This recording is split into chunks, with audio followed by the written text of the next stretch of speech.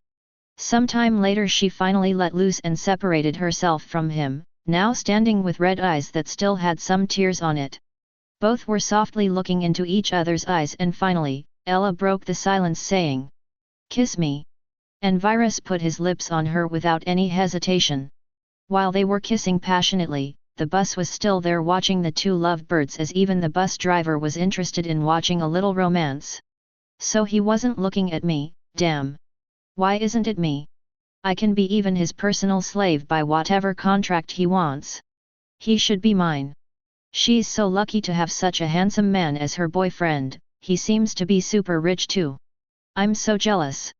I would do whatever he wants and pleases him and be satisfied with it even if it's just for a night. Such thoughts were still running inside the passenger's head while most of the girls' hearts were beating fast, impatient and filled with anxiety of wanting him.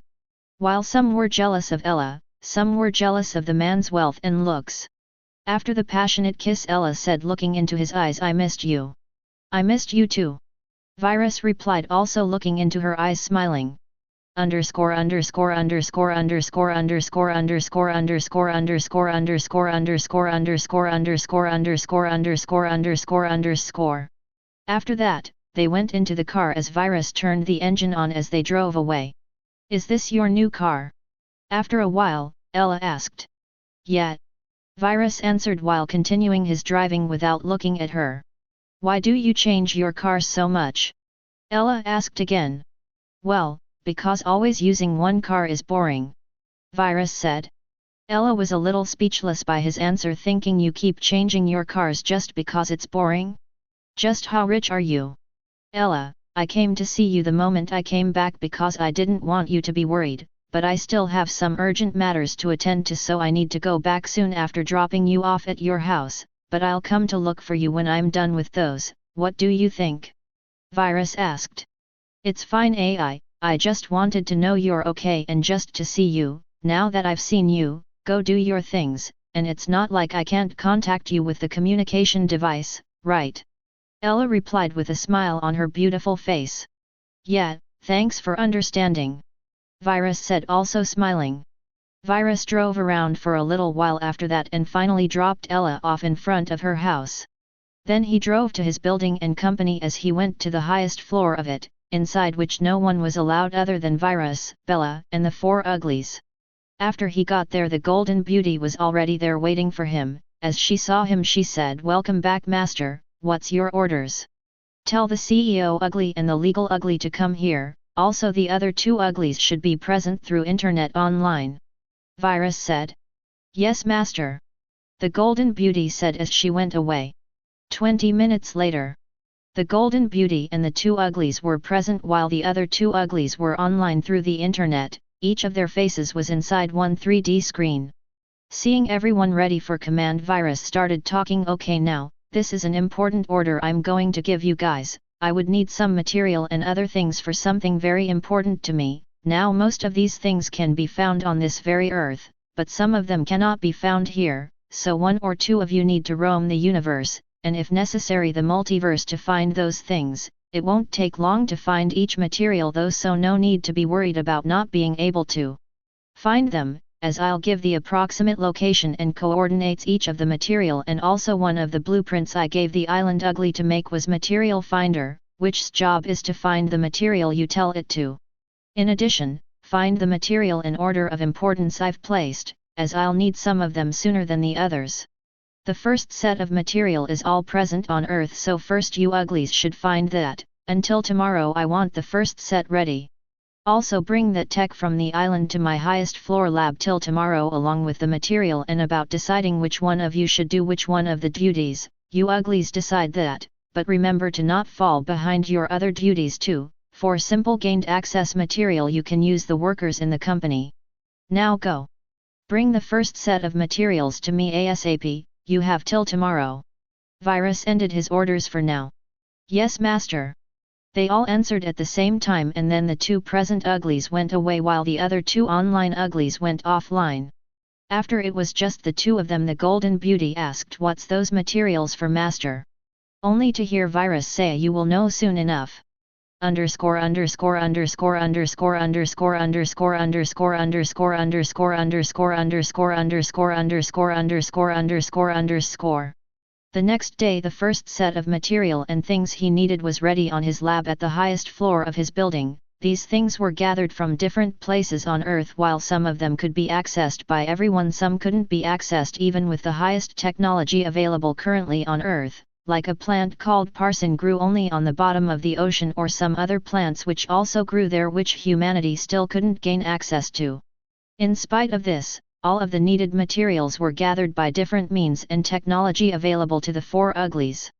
Seeing everything he needed was already there, Virus smiled as he said, "Let's start." Then he told Bella, who was watching by the sides, to bring the material besides a specific giant tech. The tech was a huge one and it was brought here along with the materials. This was one of the techs of which blueprint Virus had given to the island ugly to build.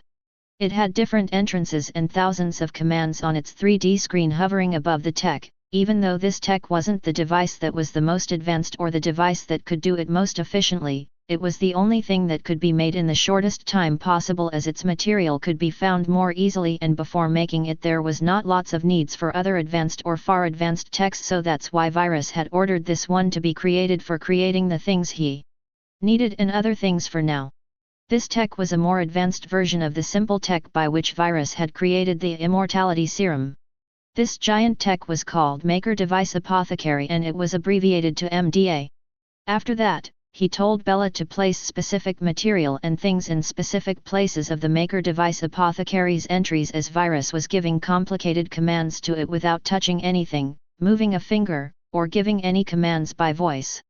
The MDA seemed to be working by itself as different things kept appearing on its 3D screen.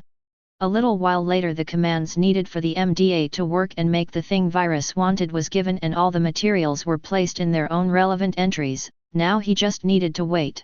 Underscore underscore underscore underscore underscore underscore underscore underscore underscore underscore underscore underscore underscore underscore underscore underscore underscore. 2 hours later. The thing Virus wanted to make was finally ready, as the 3D screen above the MDA showed a big ready sign, of course in a weird futuristic language which Virus had long taught all the four uglies and the Golden Beauty. Under the ready sign was also something else written in that futuristic language. The thing written under the ready sign was as such: done making, full skin cleanser injection. That's right, this was the thing Virus wanted to make, full skin cleanser injection.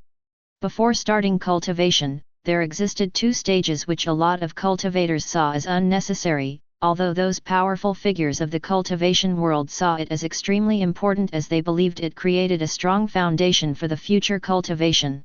The first one of the 2 stages, which by most was seen as unnecessary, was called the purifying stage, which consisted of 8 levels in the cultivation multiverse of Qi.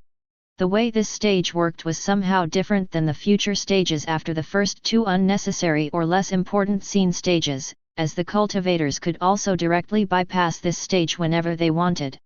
For example, Virus could directly bypass this purifying stage right now without paying it any heeds, or he could complete the first level of the purifying stage first and then completely stop and bypass it. Or he could first do, for example, the second level, third level, fourth level, 7th level, etc., whatever level he wanted to reach or do, and bypass it whenever he felt like it. In the cultivation multiverse of Qi, the weaker cultivators with no talent almost all bypassed this stage. People with more talent, those with stronger backgrounds, first did 1 or 2 levels of the stage first before bypassing the stage, as they couldn't find or be supplied with any more pills that would purify. As the more levels a cultivator went higher in this stage, the more difficult it would become for the cultivator to find that level's purifying pills. Those with even more powerful backgrounds or with alchemical backgrounds, or those extremely lucky cultivators, could even go to the 3rd and 4th level of this stage before bypassing it. But the 8th level of the purifying stage was reached on very few occasions, except those peak powers of the multiverse. Other people, clans, planets, etc. cannot even find the 7th level purifying pill. Now let's not talk about finding the 8th level purifying pill. Of course, there existed herbs or other heavenly materials that did what the pills did and purified just like the purifying pills, but they were extremely rare. Only very few, even among those peak powers young talents, could break through to the 7th or 8th level of the purifying stage, and other than those there existed only those super lucky and heavenly favored sons who found the pills, herbs, or heavenly materials and cultivated to the 7th or 8th level of this stage. The trouble and difficulty of finding and accessing these pills and materials were also another reason why most people just bypassed the stage. In the past, Virus too might have bypassed this stage or done the important ones among them before bypassing it, as he would have been bored and wouldn't have wanted to waste time. But now it was different for him. The purifying stage was now very important to him, maybe 1,000 times more important than how other powerful cultivators who saw it as extremely important for the future cultivation and for a solid foundation. And that's why he wanted to perfect this stage before breaking through to the next one. As the Golden Beauty saw the thing ready and read its name, her eyes shined. Seeing this, Virus was amused a little inside. But this was probably a natural reaction all women or girls would have toward this name, which said Full Skin Cleanser Injection, as the impression it gave was like it was something miraculous that would make your skin soft like a baby's or make it whiter. What amused Virus was because when Virus made her skin and flesh, he had already made the skin white and like a baby's, and literally she couldn't take it as she didn't have a real body, but her eyes were shining, which made Virus think amusedly, she has the heart of a true woman all right. After that, the Golden Beauty could tolerate it no more and asked, "What is that, master?" Smiling, Virus replied, "Its function is not only those things you think. It's not just for making the skin whiter and softer, as it has a much more important function. It's for purifying the skin, and it's used by the future science and technology cultivators who want to purify their skin." Hearing this, even though the Golden Beauty was amazed a little hearing it was used for cultivation, she still pouted her mouth a little, saying, "Though I think making the skin whiter, softer, and younger is more important." "Ha ha ha, that's definitely how every woman in the world thinks." Laughing, Virus replied. Then he went and got the ready injection from inside the MDA and just injected it to his right hand by his left before going into the bathroom. At the beginnings a little layer of black liquid came out all over his body with a little bad smell, but those things that came out started to turn yellow and even lesser, and in the end, turned colorless before stopping completely after about 2 hours. Now his whole skin was completely 100% purified. The thoughts that came into Virus' mind after seeing all the filthy black and yellow liquids were, "I knew the material used to make my body was trashier than I thought, though the filthy liquid that came out was still lesser than what came out of other normal people's body." This first level of the purifying stage was called first level, cleansing the skin. This first level, which was cleansing the skin, took the least amount of time in all of the 8 levels of the purifying stage, as it only lasted for about 2 hours for Virus. But for cultivators of the cultivation multiverse of Qi it took even more time, and it was slower, as it took almost a day for the skin to be cleansed and the process to end. The cleansing skin pills of those cultivators of the cultivation multiverse of Qi could only cleanse the skin for about 50 to 60%, and some more potent ones could at most do 70 to 80%, while the most powerful ones seen and recorded could do about 90 to 95%. None could do a complete purification, unlike Virus' full skin cleanser injection, which other than being faster did a 100% and full purification of the skin.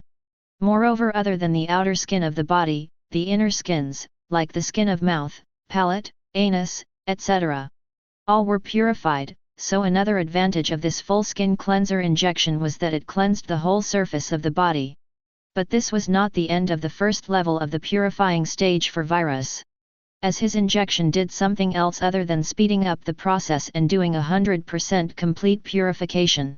The most important thing the injection did other than completely cleansing the skin was that from now on it immuned the skin from filth and impurities, as it would reject all the impurities, not allowing any inside the skin, as they would be destroyed and rejected the moment they entered the body or were created inside the body.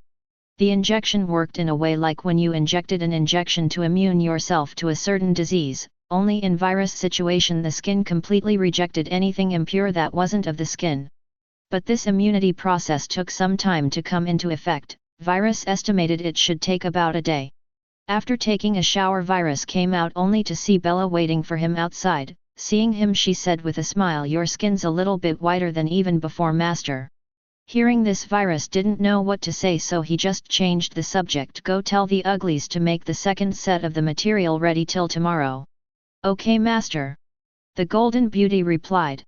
"Also, tell the CEO Ugly, after he helps to gather the material I need, to release the new phones along the cars if they are ready." Virus talked again. "Okay, master, I'll do that. What about you? What do you want to do?" she asked. "Me? Truthfully, I'm starting to get bored again. Even though cultivation and other things I want to do entertains me to some extents, they take time. Virus thought. Then he said, go inform the uglies first and then let's go out and eat something delicious. I like new tastes. We will also take Ella with us, just the three of us. Okay, master. Bella said, thinking she needs to follow and protect his master from the sidelines like always. Underscore underscore underscore underscore underscore underscore underscore underscore underscore underscore underscore underscore underscore underscore underscore underscore. Since the virus company started releasing its phones to the market, all of the phone companies around the world, major and minor, had held an endless number of conference meetings. All of the topics of their conference and meeting was to figure out a way to survive. Underscore underscore underscore underscore underscore underscore underscore underscore underscore underscore underscore underscore underscore underscore underscore underscore. In one of those major companies. Mr. CEO, if things continue like this, the company will go broke. Since the first day virus company released their phones, no one's buying our phones as theirs are like a decade more advanced and even cheaper. We're just losing tons of money every second that passes. One major shareholder of that company said. Then he continued, so, what do you think we should do, Mr. CEO? Do you have any solutions? Solutions? You want solutions? Well, I have a solution, but it's impossible, and that is to release even more advanced phones to the market. Is that possible? The CEO said, obviously angry and frustrated with life and everyone else. That major shareholder became quiet as he also understood the only way to compete was to be on the same level as the opponent, but the opponent was too powerful this time. According to their data, the opponent's phones were at least a decade more advanced than theirs, and they would need to try for 8 or 9 years to get to that level, but that was obviously impossible too. This so-called virus company is leaving us, and by us, I mean all the phone companies with no fucking way to live. But they are too naive if they think they can win just like this. They have angered all of the phone companies around the world, and let me tell you this, they won't sit still just watching themselves go broke. The CEO continued. There will be all kinds of attacks and movements against this company, so let's just watch for now. That CEO concluded. Underscore underscore underscore underscore underscore underscore underscore underscore underscore underscore underscore underscore. In another major company. So, contact every phone company you can and tell them that there will be a conference meeting, in which most of the major companies will attend. A CEO ordered one of his employees. What should I say the topic of the meeting is, Mr. CEO? That employee asked. Crisis management for virus company crisis. If there is a virus, we just need to destroy it. The CEO replied. Underscore underscore underscore underscore underscore underscore underscore underscore underscore underscore underscore underscore underscore underscore. In another phone company. Contact virus company and tell them we want a cooperative relationship with them. A CEO said. You have to get on their good side. Understood. Another CEO ordered. Yes, I will do as I was ordered, sir. The loyal employee replied. Underscore underscore underscore underscore underscore underscore underscore underscore underscore underscore underscore underscore underscore underscore underscore underscore. Things like this were going on in all of the phone companies around the world. They were all frustrated against this new company which left them with no way to live. US, China, Japan, Korea, etc. Phone companies from all over these countries were contacting their government connections, other phone companies, and even the underground to solve this problem that was the virus company. While Bella was gone to deliver the orders to the CEO Ugly, which was close by, Virus called Ella saying, "Hey beauty, how about going out to eat something delicious?" Ella then replied, sorry AI, I'm really busy right now, I've got an exam tomorrow, some other time maybe."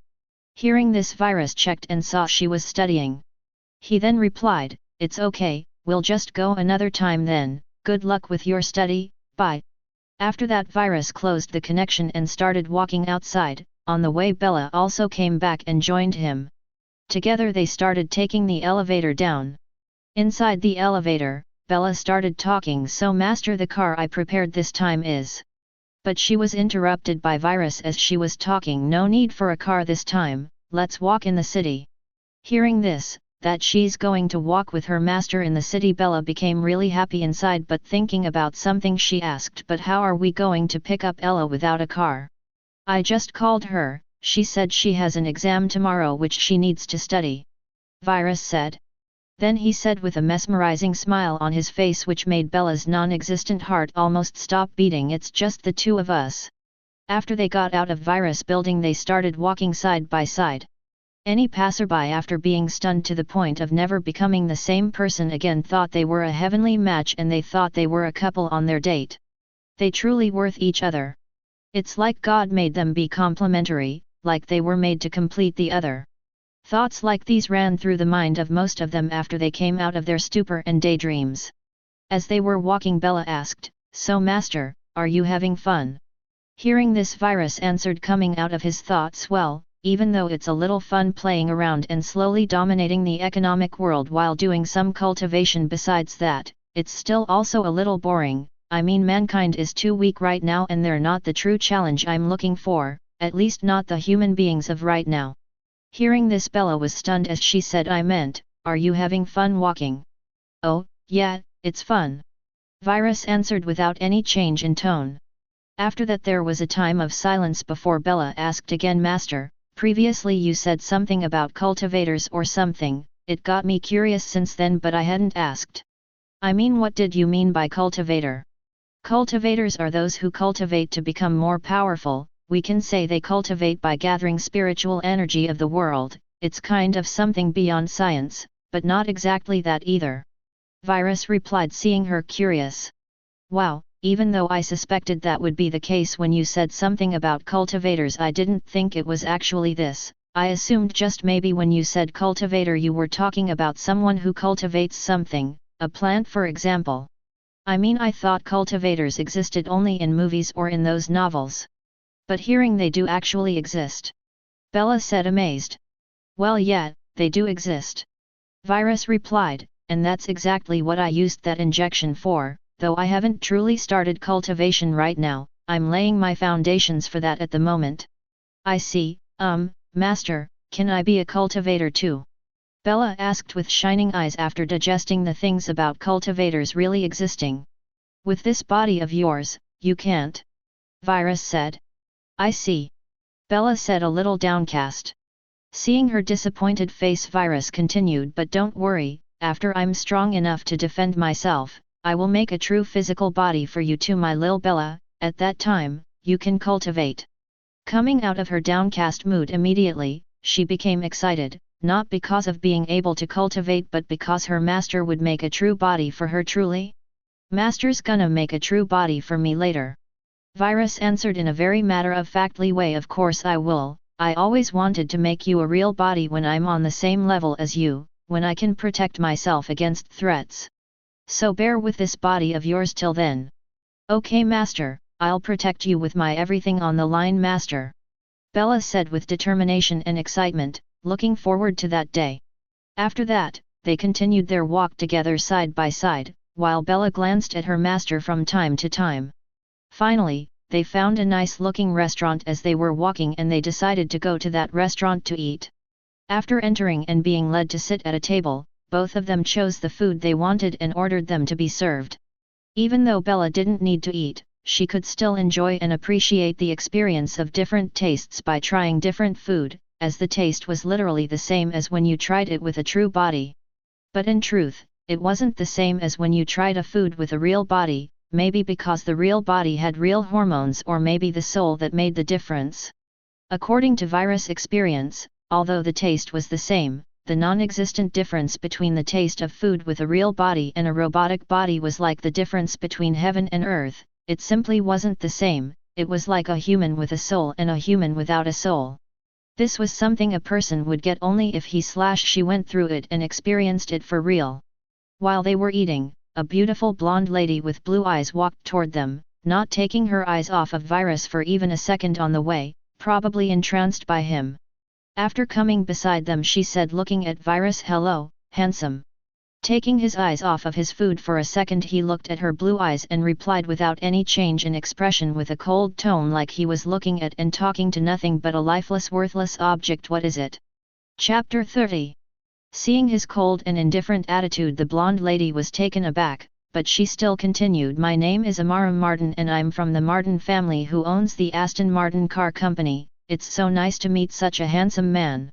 She told her family name not because she was arrogant, but because she just wanted to attract this handsome and charming prince in whichever way possible. She had just came to the restaurant she usually eats when she saw this otherworldly handsome man, similar to which she had never seen, so this time she stepped up to come and get to know the man, unlike all the other times when other men tried to get to know and please her. Still hearing no response from him, she asked with a cheerful smile on her face, "May I have your name please?" "I'm Eisen V. I'll ask you one more time, so don't waste my time and tell me what do you want?"